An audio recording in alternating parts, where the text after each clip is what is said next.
வெற்றிவேல் முருகனுக்கு அரோகரா. வீரவேல் முருகனுக்கு அரோகரா. நேற்றைய உரையில் கொடிய அரக்கர்களின் தோற்றத்தை பார்த்தோம். இன்று மற்றும் நாளை அரக்கர்கள் மூவரான சூரபத்மன், சிங்கமுகாசுரன் மற்றும் தாரகாசுரன் இவர்கள் செய்த யாகத்தையும் தவத்தையும் அதற்கு சிவபெருமான் அளித்த வரத்தையும் பார்க்க இருக்கின்றோம். வாருங்கள் உரைக்குள் செல்லலாம். கொடிய அரக்கர்கள் முதலில் அவர்கள் தோன்றும் போது சாதாரணமானவர்களாக தான் தோன்றுகின்றார்கள். ஆனால் அவர்கள் தோன்றிய பிறகு அவர்களின் நோக்கமும் தவமும் அவர்களை வேறு விதமாக மாற்றிவிடுகிறது. அவர்கள் கடும் தவம் புரியக்கூடிய தன்மை பெற்றவர்களாக இருக்கின்றார்கள். அந்த தவத்தால் கிடைத்த பலனை கொண்டு சிறப்போடு வாழ்வதற்கு பதிலாக தங்களை தாங்களே அழித்துக் கொள்வதற்கு அந்த வரங்களை அவர்களே பயன்படுத்திக் கொள்கின்றார்கள். அதில் பிரகலாதன் போன்ற ஒரு சிலரை தவிர மற்ற அரக்கர்கள் மற்றவர்களை அழிக்க வேண்டும் என்று நினைத்து தங்களே அழித்துக் கொள்கின்றார்கள். அந்த வரிசையில்தான் சூரபத்மன், சிங்கமுகாசுரன், தாரகாசுரன் போன்றவர்கள் சேர்ந்து விட்டார்கள். அவர்கள் சுக்கராச்சாரியாரை போய் சந்தித்தார்கள். தன்னை வந்து சந்தித்த அரக்கர்கள் மூவரையும் சுக்கராச்சாரியார் ஆசீர்வாதம் செய்து அவர்கள் தவம் புரிந்து மிக்க வரங்களோடு தக்க பலன்களை பெற்று சிறப்போடு வாழ வேண்டும் என்று ஆசீர்வாதம் செய்து அனுப்பி வைத்தார். அரக்கர்கள் யாகம் செய்ய புறப்பட்டார்கள். அவர்கள் யாகம் செய்வதற்கு தேவையான அனைத்து பொருட்களையும் இந்த அரக்கர்களின் தாயாராகிய மாயை அனுப்பி வைத்தார். 3 அரக்கர்களின் மூத்தவனாக விளங்கக்கூடிய சூரபத்மன் அந்த யாகத்தை தொடங்கி வைத்தான். மற்ற அரக்கர்களும் உடன் இருக்க அந்த யாகம் தொடர்ந்து நடந்தது. யாகத்தின் கால அளவு அதிகரித்து கொண்டே போனது. உடனடியாக பலன் ஒன்றும் கிடைக்கவில்லை. யாகத்தின் காலங்கள் மாதங்களை கடந்து ஆண்டுகளாகியது. பல ஆண்டுகள் யாகங்கள் தொடர்ந்து நடைபெற்றது.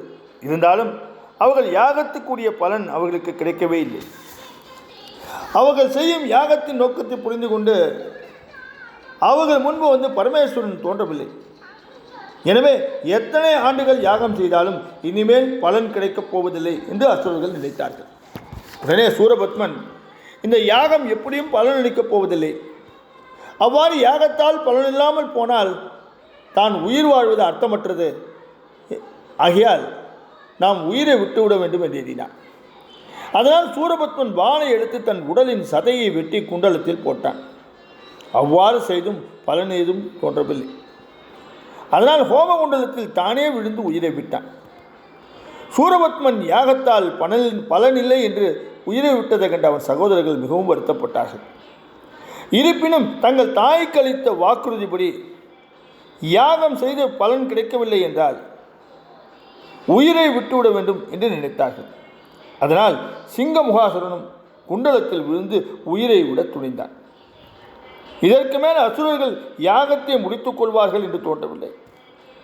யாகம் செய்யும் இடத்திற்கு ஒரு வயதான கிழவர் வடிவத்தில் சிவபெருமான் வந்தார். அவர் அந்த அரக்கர்களிடம் இங்கு என்ன நடக்கின்றது என்று கேட்டறிந்தார். அதன் பின்னர் சிவபெருமான் அனைத்தையும் அறிந்து கொண்டு தன்னுடைய சடாமுடியை அவிழ்த்துவிட்டு கங்கையை பெருக்கெடுத்து ஓட வைத்தார்.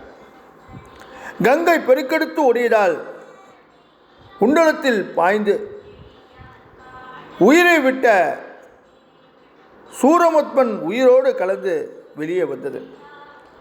குண்டலத்தில் இறந்த தங்கள் அண்ணன் உயிரோடு வருவதைக் கண்டு அவர் சகோதரர்கள் மகிழ்ச்சி அடைந்தார்கள்.